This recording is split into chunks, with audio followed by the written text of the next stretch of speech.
Welcome to Nonprofit Network, powered by Stokes Auction Group. We are a group of fundraising professionals that specialize in raising funds to improve communities of all sizes. Hello and welcome to the Nonprofit Network. We are your fundraising fanatics. My name is Shelby Stokes. Kelly Schenfeld. And special guest, Katya. Yeah. Yes. Katya Peterson is here. Exactly. That's right. Oh, and we also have King Bob, also known as Sawyer. King Bob. He is our second special. King Bob. Also known as Butt Crack Jack. No, I'm not Butt Crack Jack. Oh, Yeah. that's offensive, apparently. Okay. Yeah, so, I mean, kind of serendipitous. One of our teammates is sick, and Katya showed up at the auction today because she's in town, and we met at Western Auctioneer, WCA, Western College of Auctioneering. Yeah. Please don't show Nick this.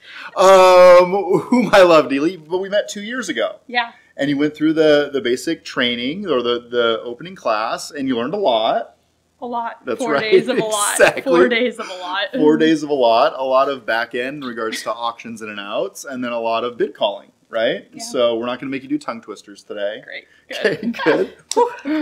And then you also opted into the advanced auction college at some point. Yeah, and that seems pretty good. I'm a little biased on their instructor. He's a pretty good guy. I mean, I guess. I suppose. Faja. My father, not your father. Not my father. I don't know, maybe one day. We'll see how this thing goes. But yeah, so we invited her on because Paul was out, and she is a social media magnate. A pillar of industry. Yep. Yeah, pillar for sure. of industry. A pillar That's what of I call myself, really. But yeah, so somehow I conned her into being on this cast with us, and we're happy to have you here. So thank you much. I'm really glad to be here. Yeah, I know. I bet you when you woke up this morning, you're not like, oh yeah, I'm gonna record a podcast with a couple. That wasn't on my list, but here we are. And 42 people are gonna see you. Perfect. See, now you got the goal. Now you're saying, okay, we got to outdo last week. We have done more than that in the past, but anyway. And I need to go ahead and tell all of you that last week's podcast, I was sick, and these boys kind of ran amok and kind of said that maybe I was faking it. Well. So I make their lunches on Tuesdays, so beware what's in your lunch. Well, hopefully you didn't feed us like so. I knew we were going to have a guest, so it was a safe lunch today. But I noticed my lunch was ready and yours wasn't. So we saw yours get made. I think you're good, but a little special something in yours. Oh, yeah, for sure. Sneeze. So, yeah. No, so last week we got here and Kelly is like, seems just fine. And then 15 minutes later, she has a house coat on. And we're like, it's 85 degrees outside, Kelly. Like, what's wrong? And super sick. It just digressed from there, or got a little bit worse from there. So here we are. Let's see. The fall fundraising season is underway. We are well into it, and we're having a good time doing it. I was lucky enough to be helping with a food bank this weekend. Yeah. And, I think we had a pretty good event. We had individuals that were really excited to be there. What I found is we had a timeline that was a little bit delayed. The team seemed like they were scrambling a little bit, which is kind of difficult, but timelines and traffic and volunteers supposed to be there that were not there, that had committed and did not show. And it seems like you had kind of an uneducated community on why they were there, maybe, as well. I think the demographic of this event specifically is changing, right? Mm-hmm. Because essentially what this organization has been historically is it's historically been held up by the Catholic community. Well, this year, they essentially had another big Catholic school holding the fundraiser on the exact same night. So before you know it, the people that were the mainstays of supporting this food bank had been siphoned off to this other event. And those individuals that were pretty much big spenders in the past were not present. We were blessed enough to have people give donations prior to. We made some big announcements, which was cool. But one thing that I kind of want to talk about that resonated with me this weekend is, as a presenter of a fundraising event, your goal is to allow people to have a good time and know about an organization. And I bring that up because we had 6 items, and the 6 items that we offered probably totaled just over $5,000 in funds raised. So you look at those 6 items in a group of 300 people, and you think, there's a better way to do this, right? Mm-hmm. But essentially what ended up happening is through that auction, we were able to lift the room and get them kind of engaged in what was happening. And then when we got to the call to action or the fund a need at the end of the night, we were able to succeed far greater than we were in the past. Yeah. And you know, you kind of, as an auctioneer, as a host of a fundraising event, you go through some of these things and you bump into scenarios where you're like, oh, this package should bring 5,000 and it's bringing 500. What do I do? You know, and then all of a sudden you start to panic a little bit. But we have a saying in the office that believe, believe, you know, and if the fourth item doesn't go well and you haven't had a good item yet, the next one could be the item. And so often we remind ourselves that we get to that fifth item sometimes and then it'll bring a pile of money, you know, 20, 30 grand in some scenarios. But what I found myself ruminating on when I flew home was the fact that had we not set the stage and set that precedent early in that live auction item, there is no way we would have moved that room to give as much as they did in the call to action. Yeah. So much of what we do is just believing that you're there for the right reasons and that everything is going to fall into place, because it will. Yeah, and you are really just bringing together what they've worked a year on. Yeah, that's your goal, is to deliver what they've worked on. What you were up against, I think, is the main people in charge weren't even there on time. And that's difficult. Well, you know? I think what's happening in this organization specifically is like leadership is changing. You know, you can feel the old guard is kind of thinking one way, and the newer generation that's up and coming is thinking like, okay, this has worked in the past, but will it continue to work? And I had a really long conversation with the dev director, and essentially what they were talking about is, how can we reinvent this fundraising event? How can we do it differently? How can we kind of move into these other areas and do fundraising, but not in the traditional event sense that they've done in the past? Yeah. You know, I think that reinventing an auction, though, you have to take into consideration the community, too. You don't want to completely change it up on them.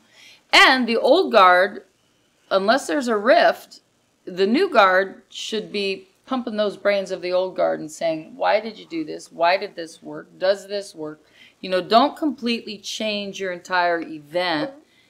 Talk to the people that were in charge before, if they're open to it, and find out why they went that direction, where they found success, and then grow on it. Don't necessarily reinvent it, but grow on what has been done.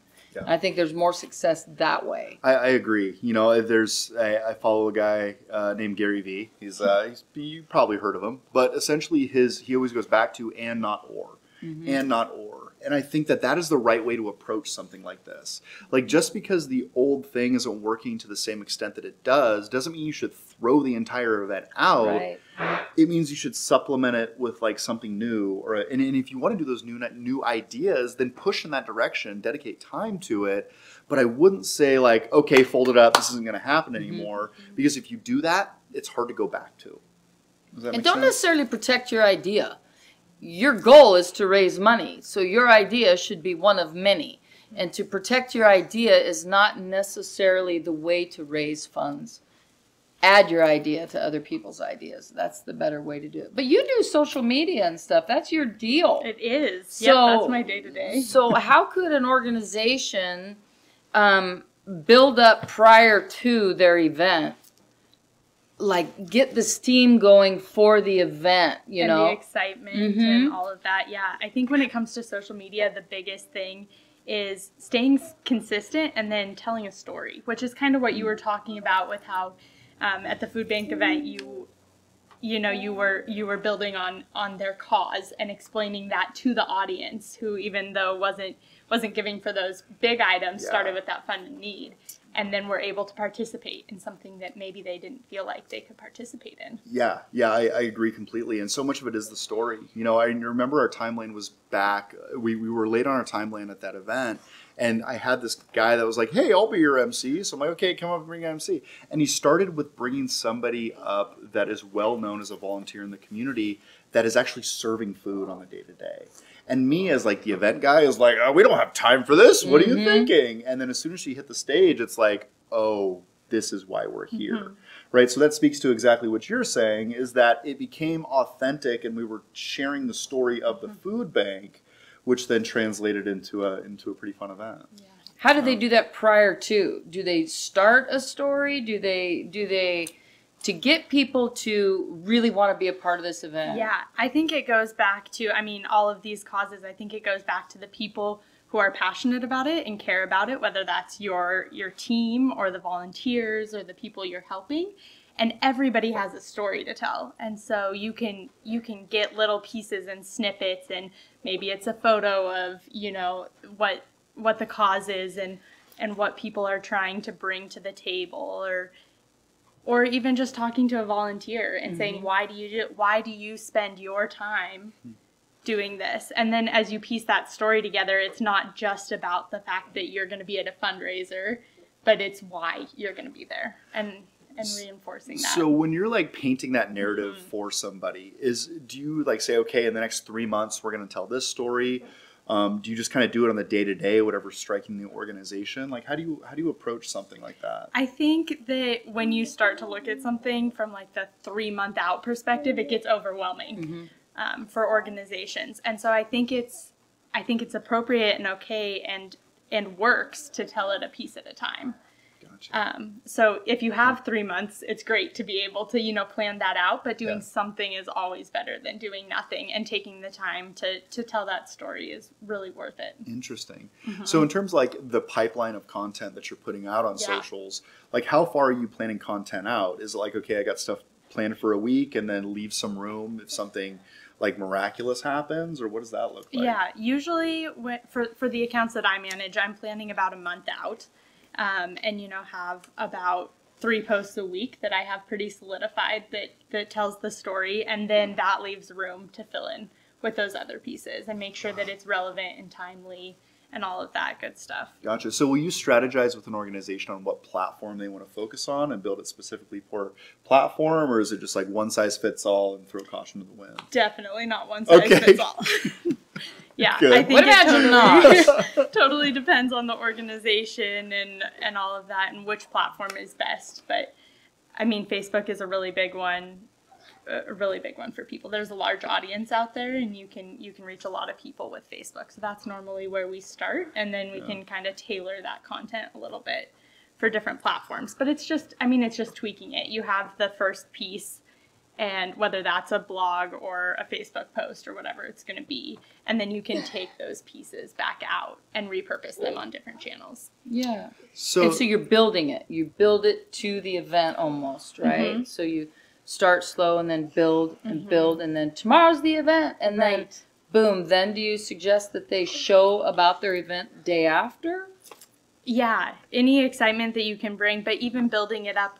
I know you guys are looking at like the video kind of stuff, and being able to build up. You do a couple, you know, consistent posts. You're posting 3 times a week, and then as the event gets closer, all of a sudden, if you start doing some live video talking about what the event is going to look like and building it up that way, and then I think the day after the event is a great day to recap that, keep it fresh in everybody's mind, make sure, you know, that people know what was accomplished. And it's fresh in your mind too, as the event organizers at that point.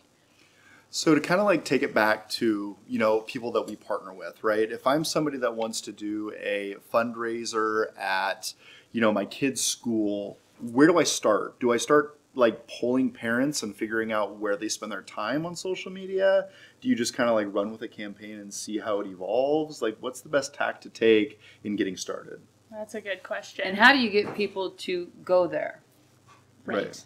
You know? Yeah, I mean, normally we start with Facebook just because there's so many people on Facebook, and whether or not you're active on that account, you have the ability to access the content. So we usually start with Facebook.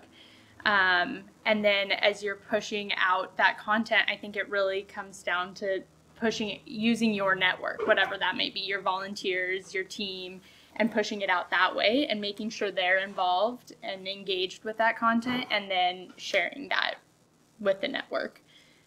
But it takes a little bit of time. You can go the route of advertising and things like that, but there's a lot that you can do with organic social media. What has been your biggest challenge in what you do to help an organization build that? Can you think of a challenge that you've had, that barrier you almost couldn't break through? I think it's just all about that consistency. One of the things is having that content available. You can tell a story, but a picture goes a long ways with that. And so if you can get some of those assets up front, everybody has pictures of their events or their cause. If you can get a good set of assets up front, it makes the entire process so much easier, because all of a sudden you have this library of, 25 pictures that you can just pick and choose from. So that's usually where I start, is trying to collect those. You so smart. Okay, thanks. You are so smart. Yeah, it's crazy because, marketing has always kind of been a scary word for us at our organization because there's so much of it. Like back in the day, it was newspapers, and, we're not doing newspaper ads anymore, but there's so many different, areas that you can push and spend time focusing on that it's really interesting. I miss newspapers. Do you? Yes, I do. I love newspapers. You would get coupons and stuff on Sunday. Oh, God, the Sunday paper. Oh, and at Christmas time, Thanksgiving, day after Thanksgiving. Stop. It's amazing. I know you are in a generation, both of you, where you're like, newspapers. I go to the gas station after every Thanksgiving just to pick up the coupon books. Yes. The big fat paper. Yes. Yeah, they're harder to find now. That may shock you. I know. Who's looking at paper? It's sad. Right? It is sad. Very sad. It is sad. Well, times are changing. That's just how it goes. Thank God. That's just how it goes. Yeah, definitely. Well, cool. Well, I really appreciate you spending the time with us today. Believe it or not, we've already been talking for like 20 minutes already. We could talk another 50. We could. We could go on and on. Thank you so much for being part of this. Yeah. Anything you want to share? Really cool. Yeah. I don't know. I think give yourself a plug. I don't want to. No, I don't want to give myself a plug. Why? I don't know. That's what it's about. Let's all plug. Yes. Well, reach out to me if you have any questions for Katya. We will forward her we will forward it to her.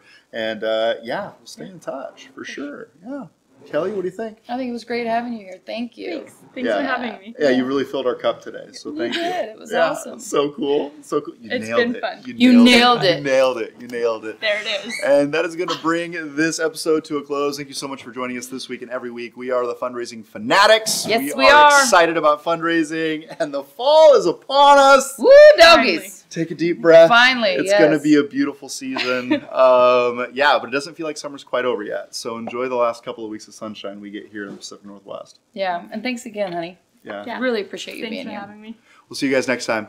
Bye. Bye.